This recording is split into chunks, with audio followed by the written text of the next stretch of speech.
Hi, everyone. Welcome back to Heartland Mamas. I'm Heidi Henry, and I'm in your face today. I'm Marie Briel, and I'm trying to figure out the human race.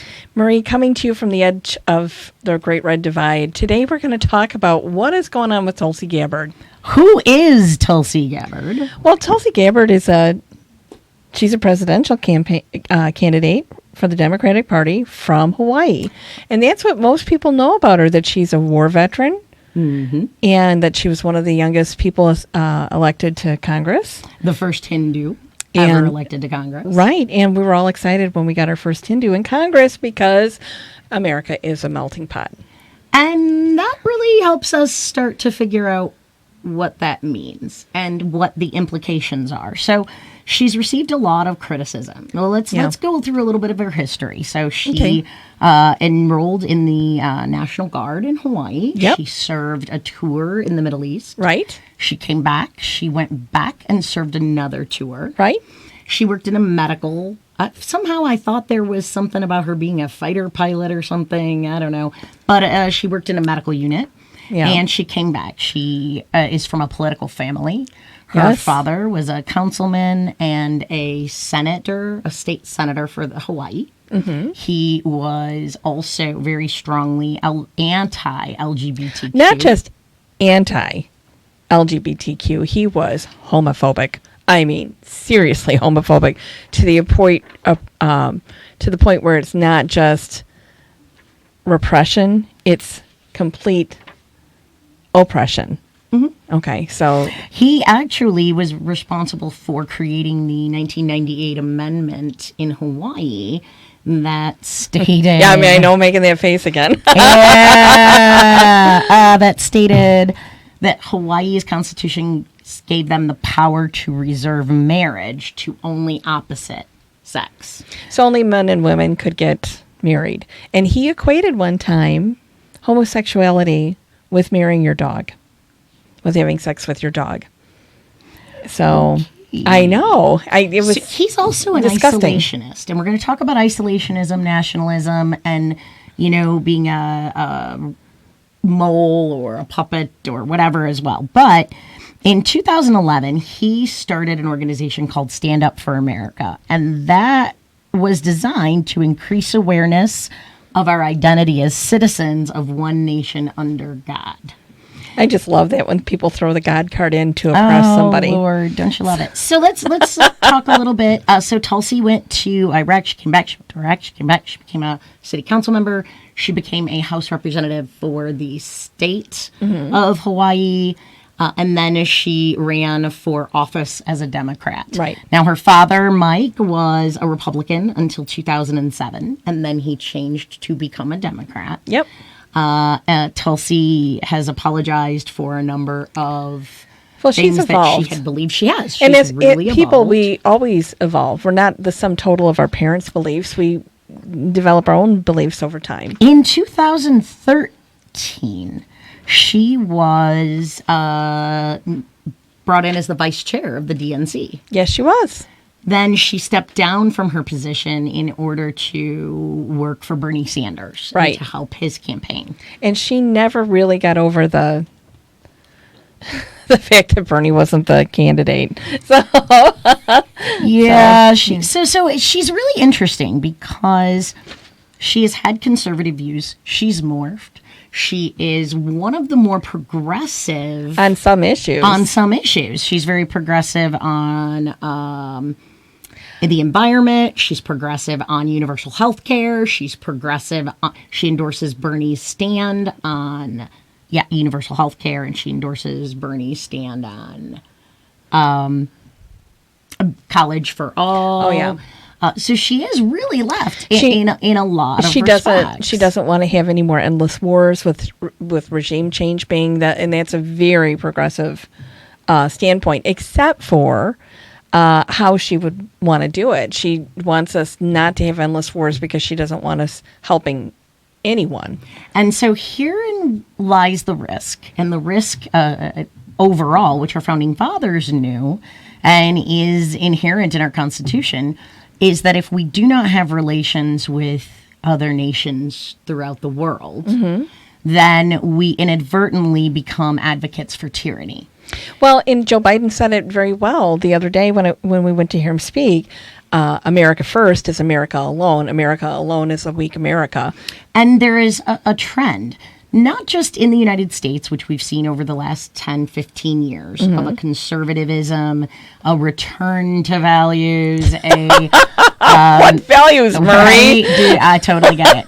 But an isolationism, yeah, especially now that Donald Trump is in office. And if you look at who those isolationists are, you look at Nigel Farmer. England. You look at friggin' Canada. Hey there, we like ya. Yeah, we do. Come on in. They are having nationalistic problems. Italy, Germany, Italy. All of the countries France are beginning, which inevitably was the ultimate goal of Vladimir Putin, to create instability and destroy the democratic process. Well, Putin's whole premise is to destroy the stability, not just of democracy, but of independent nations. By causing that instability throughout the world, he can gain more and more power and control, which is his ultimate thing. Cool. So, when Hillary Clinton came out and said that Tulsi was a Russian asset, now, I followed Clinton's career for a long, long time, decades. I've never known her to be a conspiracy theorist. Everything she told us about Donald Trump happened. Everything and more. Now, I disagree, and perhaps she's right. We don't know her rationale behind why she thinks she's an asset. It was pretty out of left field. It could be the terminology. It could be inadvertent, like we were just talking about. Yeah. When you are isolationist, when you are a country first, you are weak. You are weak, but you also take away the hopes of democracy and inadvertently ally with tyranny. That's what our Constitution and Founding Fathers think. So by her being an asset, I don't believe that Hillary meant she is getting funding from the Russians, she's got powerful Russian backers, blah, blah, blah. I don't think that's what she meant. And in our thinking, asset sort of means that. I think she may have been talking about it being an inadvertent asset. Or grooming. So her positions on Syria, her positions on Saudi Arabia, her positions on, I don't believe... Muslims. I don't believe are her being paid, blackmailed, etc. I believe it comes down to her nationalistic, radical view of religion. Her radicalization of Hinduism is where she is. Right. So she's Modi. She's as far as you can go. Modi is a very far-right Indian politician who uses a bastardization of Hinduism to control his supporters. Very much like Donald Trump uses a bastardization of Christianity to control his evangelical base. I will give you this if you give me free reign to do everything else. Oh, Netanyahu and his Zionist. Zionist is not Israel. Zionist is a political philosophy, and it's to the detriment of that country. And so as we talk about Hillary and everyone, talking about her being an asset, I think my take is that, like we said, she's an inadvertent asset. And that's because of nationalism, isolationism, and the radicalization of religion. Well, and I agree with you there. And I have really appreciated all the other candidates, or most of the other candidates, coming out and saying, look, she's her own person, because she really... the proof is in the pudding, and we haven't seen the pudding yet, right? But do we wait for the pudding this time, like we did with Donald Trump, and we find out that not only are we in figgy pudding, we're being stabbed through the stake with a piece of holly in our heart. Sorry, I went all Charles Dickens there, and I don't know why. But I think that Clinton is giving us a good warning. I don't know. I don't have any reason to mistrust her. I really hated how Gabbard came back at her and slung horrible slings and arrows at her that were totally unfounded and untrue. I think that it was a really out of left field comment for all of us. You and I watch the debates. Gabbard will say something and we'll be like, yeah, that's great. And then she'll say something and we'll go, what the heck was that? Mm-hmm. And so she's somebody that I've always considered just kind of a fringe candidate, isn't going to go anywhere. So why give her this amount of attention? That would be my concern. Unless those that love that middle ground philosophy, which, there isn't any middle ground. The right has taken the middle ground. I'm a progressive. I'm going to end up voting in the primary for a progressive candidate, and probably Murray will too, but we'll vote for whoever primaries through. Absolutely. And I think most of the people from all of the times that we've gone out and talked to folks all across the country, from the comments that we get online and through social media sources, by the way, Heartland MAMAS, find us everywhere. And those folks are okay with having any one of the candidates. Right. We realize the importance of supporting whomever comes through because we know what happens now. Vote with our heart in the primary and vote logic. Yeah, in the general. And each candidate appeals to a different sort of person. Right. Like, if your primary focus and the most important thing to you is our national security and standing on the world stage and foreign policy, you're going to choose Biden. Right. He is by far and away the best in that respect. Yeah. But if healthcare is your most important issue and that is what drives you, you're going to go with Warren or Sanders. Right. And if gun control is your thing, Beto. Right. And absolutely. If AI is your most important thing, then you're going to be for Andrew Yang. Right. And I think that what we need to realize is I guess if you are a radical religious isolationist, your candidate is Islamophobic. Tulsi Gabbard. Tulsi Gabbard. So why do we say that? Why do we talk about her being Islamophobic? Well, there are so many instances of things that she has done in the past. Right. That she's positively furious with Saudi Arabia. Right. And she doesn't.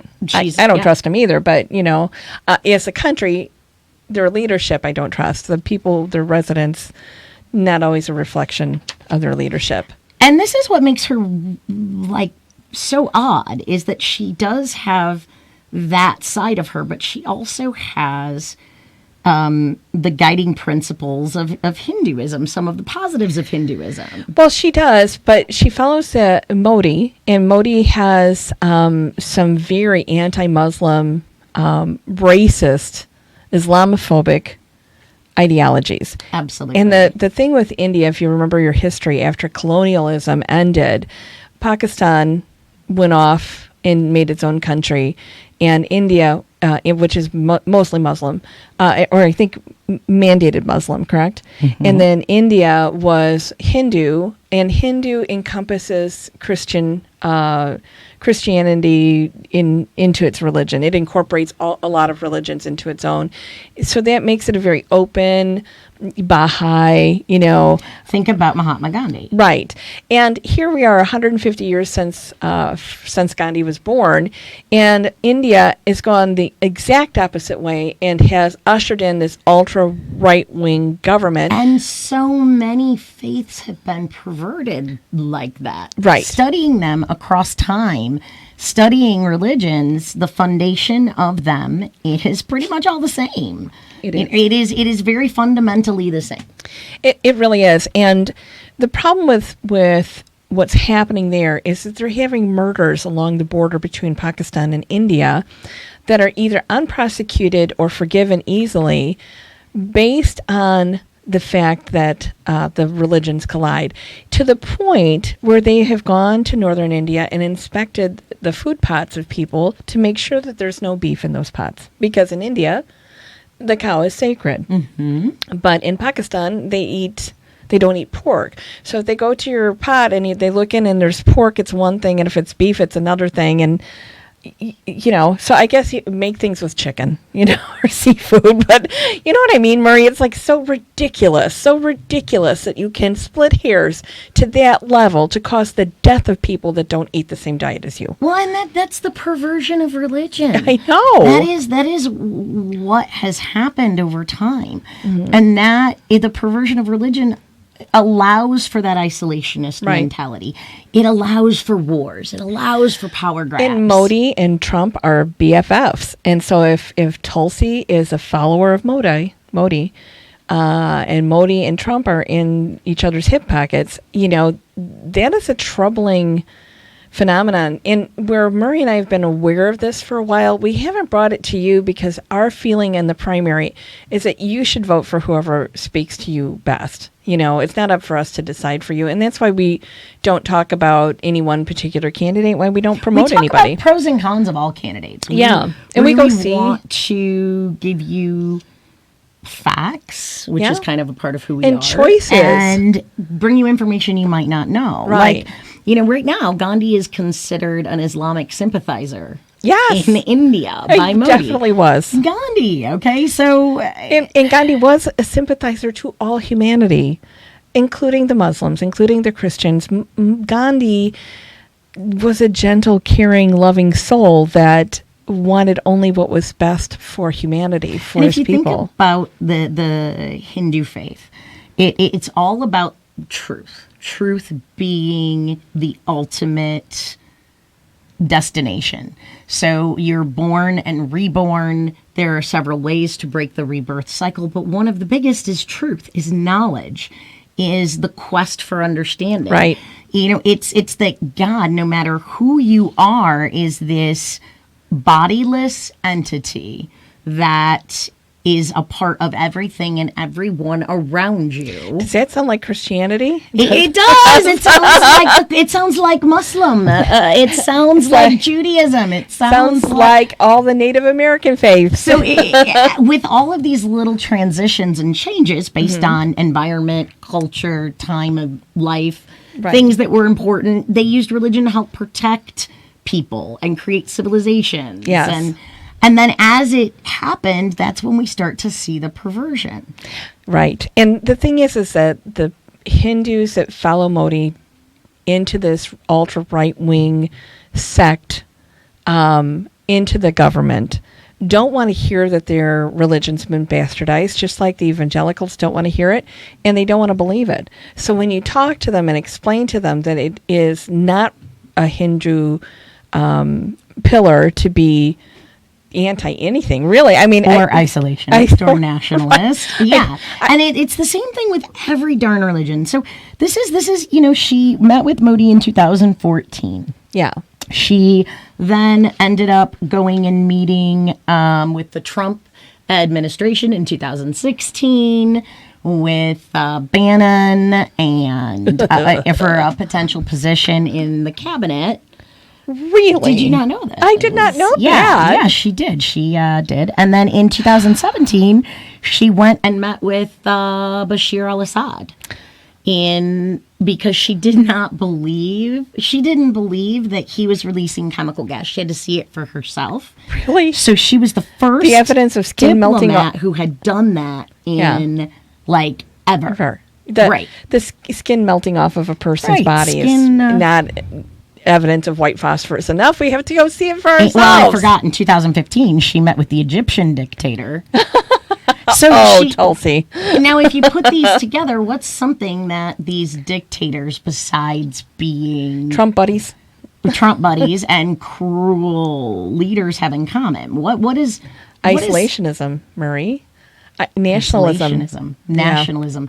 The dislike of Islam. Yes. They all carry the same path. So I know we talk about her being this asset, and as far as I'm concerned, the asset of her is the manipulation of all of these other countries on her beliefs, the exploitation of her radicalized religion. Yeah. That is where we are with her, because everything else she votes for is left. It's democratic. The bills that she's created and sponsored. Syrian refugees.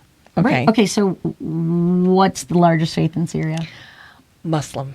Do you see where I'm going with this? Totally. Well, and see, that's when you said that she votes Democratic. Not all the time. But not all the only time. in cases that involve Muslims or regions that fight Muslims or don't like Muslims, right? Yeah. So those are who she supports. And it's kind of funny that she feels like we shouldn't have endless wars. She wouldn't be involved in regime change. You know, we need to stay out of that. Do you think there's any correlation between the fact that Erdogan, Fallad, Bashir, all of them are... I totally lost my train. Oh no, it was really all of them are brutal dictator, isolationist rulers, and she's found common ground with them. She has, but here's what I was going to say. I remembered. So all of these brutal dictators, why is she so much against supporting regime change? Well, because the United States would have an interest in going in and removing the Turkey dictator, the smaller country dictators. Yes. Come in and create coups and stage. So that's why they like her and she likes them. I think they're using her in that capacity as well. Well, and I've told you, I've never known Hillary Clinton to be a conspiracy theory person. I've never heard a conspiracy theory out of her mouth. Or any of her writings. Everything she told us about Donald Trump came true. Everything and more. Everything she warned us about. And it's not... Jill Stein. She warned us. Came true. Came true. And if Jill Stein is not a Russian asset, and I believe she really is, she would have a hard time explaining her position in certain photographs that she has. Now, Murray and I go out of our way to make sure we're not photographed with some people. I go out of my way to make sure I'm not photographed with anybody. We've been photographed together. I know. So she's on camera and I'm all like, I don't care. It took me a long time to get to that point where I have pictures taken of me. But and now I don't care. I own every wrinkle. You know, one of the things that I haven't really seen a lot on is her stand on Russia and Russian sanctions. You know, we'll have to take a look at that. We'll have to look at that and check, because we know she's BFFs with brutal dictators that are anti-Islamic. Yeah. And if that's the case, and she hasn't done anything about Putin, who is, he doesn't particularly have an opinion on that one way or another, that would definitely reinforce that she is... How do you do world domination, Pootie? You take over the United States without firing a shot, and then you get Tulsi Gabbard on board. Oh, sweet Jesus. I know. So, but I think it was really good today that we sort of went through and talked about... Because we've been very hands-off with Tulsi. We have. We have. And, you know, she has some interesting points when she speaks, and then other times she says something, and I'm like, oh. Well, I think her simplicity appeals to those who don't want us to be in wars, who want us to... Who does? Who stay out of the world stage. Those isolationists, because that's what she is. But what I want people to understand is that is an extremely dangerous position. Being an isolationist is terrifying, it's locally, nationally. Yes. Because in situations like Syria, where we have been working hand in hand to contain and provide a stable environment to keep ISIS out. So if you look at it, right. We created a petri dish to grow some ISIS. Well, Trump did, not we. Trump did. Absolutely. Yeah. And so that's a detrimental He's got to feed that war machine. Our world trade policies. We become isolationists. Other countries take up our slack. Look at the tariffs. Oh my God. Look at what's happening. So being an isolationist is extremely dangerous, and I challenge any one of our viewers to find me someone who is an isolationist and not a nationalist.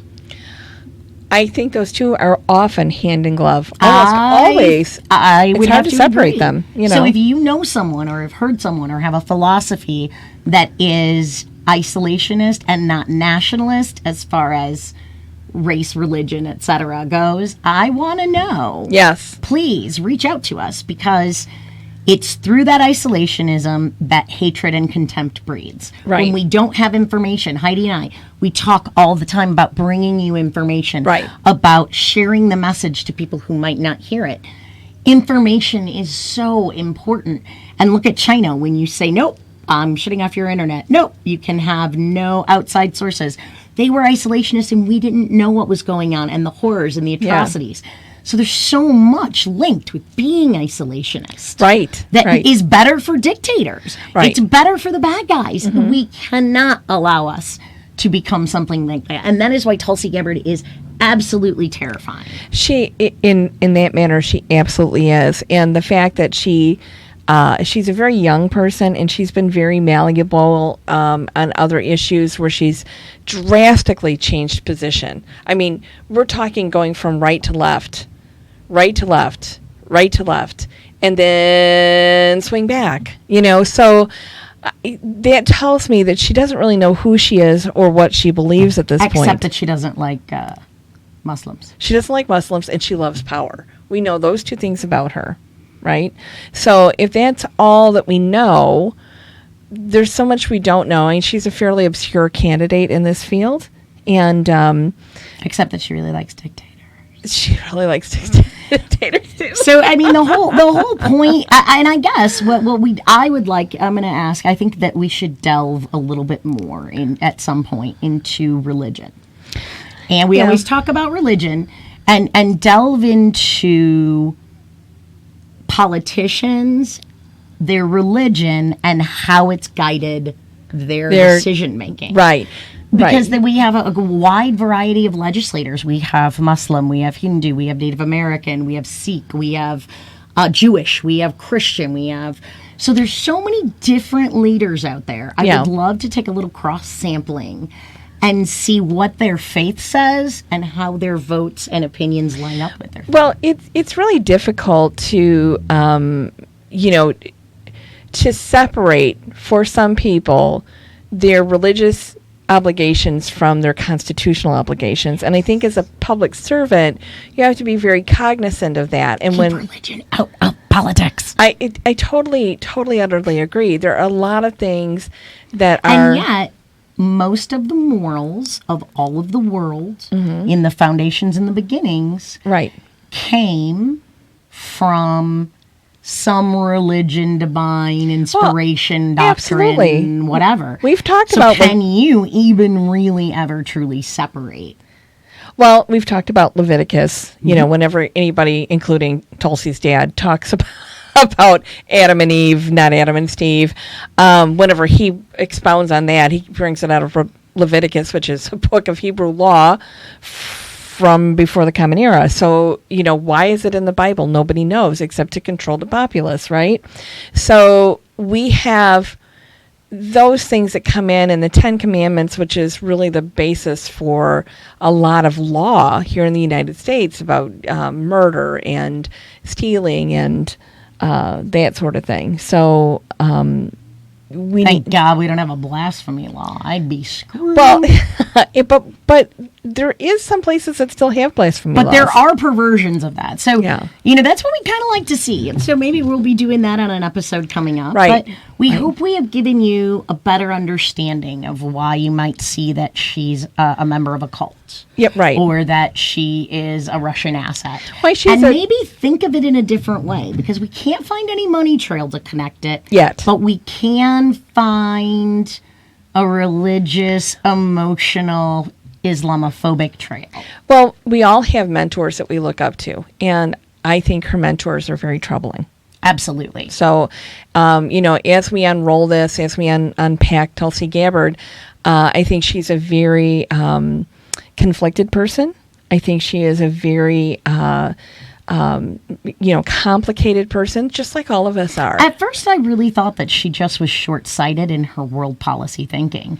And hearing the clippets and the sound bites and reading bits and pieces about her, it seemed like she was anti-war because she was a veteran and she saw the horrors, and that's what she says. That's what she claims. But doing this deep dive really lets us look at who she is as a person, Right. and her votes and what she's done outwardly, and see that it's not just being a veteran. Right. It's not about veterans or endless wars. It's about her Islamophobia. It's from the fundamentals of her religion.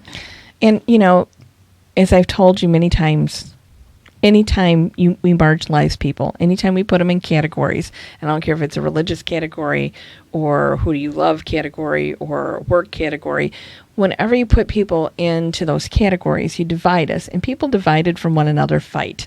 So it's really important. Which goes to terminology, everything. Everything. And everything is hand and foot linked. Hand and foot, that's not the right hand and foot. Let me see. That's a little bit hard to do. I don't know who can make Gumby can hand in hand. What the hell? I think hand and foot. Anyway, thank you so much for joining us. We hope you liked this episode. Please subscribe. We are looking for sponsors. We are going to put a Patreon link on our webpage. And because we've got our software issues all figured out, but we need some equipment to go on the road. Absolutely. So we're looking for sponsors and small please businesses. Help us, and donations if you like what we do. Also share, subscribe, like. We're going to be doing some neat things coming up, which will give you a chance to interact with us live. But we need you to subscribe. Traveling to Davenport and podcasting, hosting, and everything gets expensive. Yeah. So please help if you can. Our next episode will be absolutely fantastic. I'm not exactly sure what it is, but we will let you know. I think we're doing Emoluments Clause. But take Tulsi's history, take her family, take a look at her, and maybe start to think of it from a different perspective. And, if she wasn't your candidate in the primary, I'm not going to worry about it too much. She's polling really low. Right. So, but the thing that's important about it is so many leaders of the world leaders, world influencers, come to power with ideologies like Tulsi Gabbard because of their power-hungry, radicalized faiths. We need more Gandhis and less Gabbards. Less Gabbards, more Gandhis. Yes. So thank you so much for tuning in. And we will Heartland Mamas, see you soon. MAMAS.com. Tune in, download, share, like, follow. Thank you. Bye-bye. Bye-bye.